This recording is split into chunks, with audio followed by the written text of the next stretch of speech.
Well, good morning and or good evening, traders, friends, market enthusiasts right around the world. You are here with James on behalf of Pivot Point Trading as I bring you this market update as at the close on Wednesday's trading session. I was sitting on the sidelines yesterday. I just wanted to see how the daily candle formed during Wednesdays before I brought you this most recent market update. Now is the time because we have seen quite a bullish rally to kickstart the first three trading sessions of this week. If I quickly change to the weekly candle, you can see on the weekly, we are up 491 points. We had a very bearish week. Last week, we were down 665 points on the weekly chart, but we've given most of those losses back in terms of market movement higher this week. We are very close to 500, so the point differential between the 2 weeks is very close to about 120 as at the close on Wednesday. What I can say and what I spoke about over the weekend is that I really spoke about three possible scenarios as to how this market was going to set up its next phase of the movement, which we are expecting or forecasting. And that is exactly what has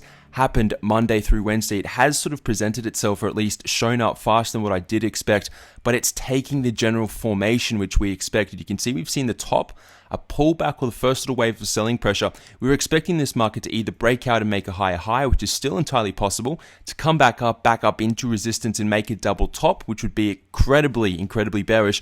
Or scenario number 3 was that we were just going to continue bearish this week. Now, it really looks as though, in my opinion, number 2 is setting up.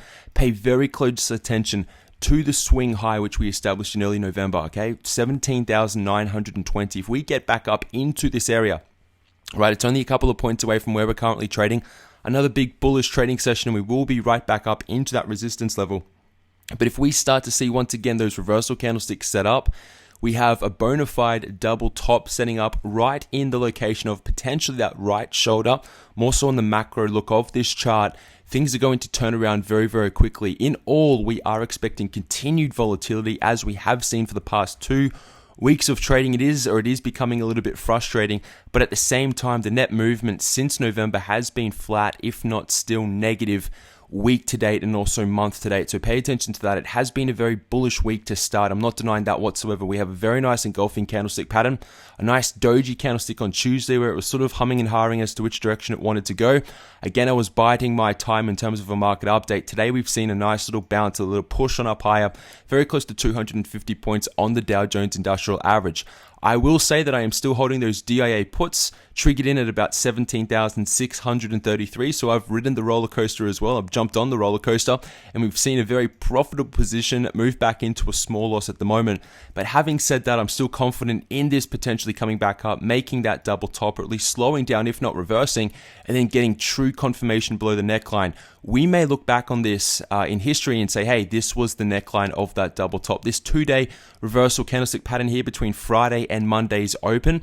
This may be it as we move further into 2015 and maybe even possibly into 2016. Pay attention to this level right here, 17,180. I've got a very good probability, I guess, or at least an understanding that this may present itself as the neckline, which we set up a lot of triggers with in the future. We're just going to have to see and monitor what happens in price action right around this 17,700 to 17,800 level on the Dow Jones Industrial Average. Now, we've had a lot of trades open last week. Some have been incredibly profitable. If you've tightened your stops tighter than what I have done, you've probably locked in a little bit of profit, but there have been a few trades with this most recent bullish bounce which have actually been stopped out. So we have, of course, mitigated our risk. We've tightened our stops, maybe even to break even on a lot of trades, but I understand also, even from personal experience, that I have pushed my stop trigger above my entry price, and they have resulted in very profitable trades as at Friday, moving into pretty much or very close or very small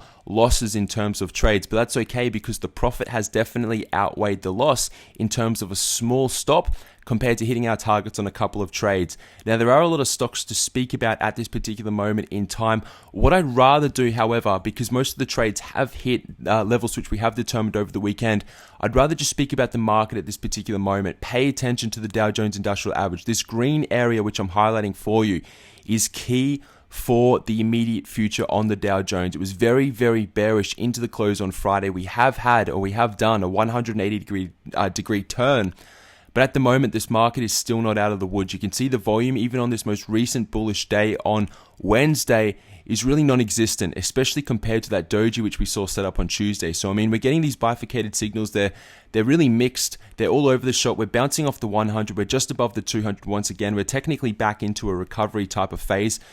People may look at the exponential moving averages and say, hey, the 50 held as support. It's nonsense. The market is moving sideways. It is stagnant. You cannot rely on the exponential moving averages during a sideways market move. What is most interesting to me as at Wednesday is that the oscillating indicators themselves are very much so neutral. So they have been in a bearish alignment, very much so bearish as at the close on Friday. This has really come as really like a random type of a move or an event where you cannot really forecast it in terms of swing trading technical analysis. You can expect support to hold at certain areas, but it's when you start mixing in the chart patterns as well and you start developing a better understanding of the sentiment and price action where you can say, hey, I'm going to hold on to these DIA puts because I expect the market to do one of two things when in fact we get into this resistance area.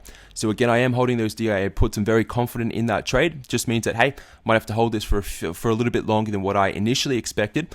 And the market itself wasn't favorable in terms of scenario 3 playing out. Let me just surmise one more time. Scenario 2 is definitely a very high possibility of really even presenting itself late this week. If we push up into this resistance area and we start to see the formation next week, or even potentially later this week if we set up a lower high compared to the November high, it's still on the table 100%. So I am still very much excited about the possibility, watching this market very closely, but at the same time, I'm not acting on this most recent bullish pop once again. Very, very risky. Risk is on.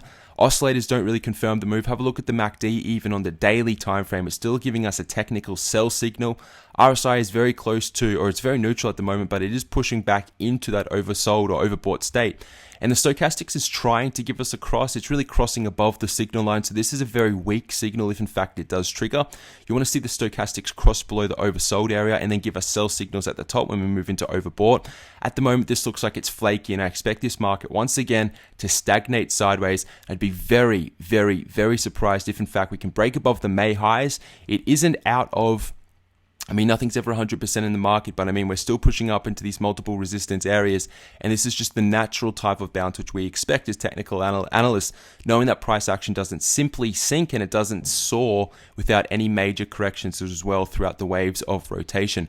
One thing which I want to speak about also is definitely the ADX. The ADX is turned down, so even in the face of this bullish move, it hasn't turned up. That's telling us that it doesn't like the bullish move, and the CCI is getting very close to that positive 100 line, but at the same time, we're still not breaking above the all-time highs. So they're very false signals. The CCI is giving us a false bullish move, and the ADX at the moment is not interested whatsoever in this most recent little bullish run, which we've seen for really 2 trading sessions. On Tuesday, it was very mixed, very flat. We got that sort of shooting star type of doji, maybe even a gravestone type of doji. But this is really a flaky type of move. I will cover this in more detail, but at the moment, I'm not getting swept up in the mania. I'm not buying into this bullish rally. I'm following it along as how I described and as I forecast over the weekend, if in fact we started to see support or buying support come back into this market. One more point of detail which I want to address right now is at the close on Wednesday, is that the Dow Jones Industrial Average, you want to pay very close attention to the top Bollinger Band. All right, if we get back up into the top Bollinger Band and we start pulling away and the band continues higher like this, that is what we call a Bollinger Band double top. And it's more so just an additional confirmation to that of just a typical chart pattern double top. It's telling us that the Bollinger Bands are also like this little reversal which we are expecting. So I'm not going to pigeonhole myself and put myself into the category of I'm all out bearish still in the face of this 2-day rally to start the first 3 trading sessions of the week. But again, I'm not buying into the hoopla. I'm not buying into the mania right now, given the type of move which we've seen through October, the first phase of selling which we saw to kickstart November, and now this 2-day little peak or this continuation to the upside. We're still yet to break the highs, and there's a very, very strong chance that we are going to see this market flake at this level, pretty much where we're trading back into. Again, if you look at this declining trend line over here, and you see the back test of the long-term primary trend line, X marks the spot. Look at my chart right now. Look at where these 2 red lines converge, where they cross right here. Pretty much exactly where price action has traded back into. So pay attention to that. A very interesting type of signal. And I just wanted to give you an update as at the close on Wednesday. Following along with a lot of these individual trades, I am or was in a lot of these individual trades. The net movement in my own personal account is still positive, notwithstanding again that bearish long-term trade on the DIAs, which I still have complete confidence in and faith in as well. So I mean, just sit through this. The tide will change again, but again, keep risk at limits or at levels which you feel tolerant of. Never have a trade without a stop on.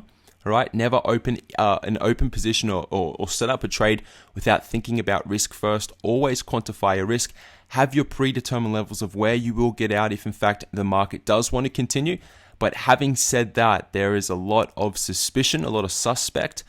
Market breadth again continues to remain quite weak, and it's really a flaky move above all else. So I mean, you've had 2 really strong days, but I wouldn't be buying into, again, buy the dip. If the market is going to reverse, and I've spoken about this in such comprehensive detail for weeks, if not months, it's right in this location, right? We've got this first red box. We've had to move it over to the right to give it additional time, but this is it. I mean, look at the levels that we're trading back up into.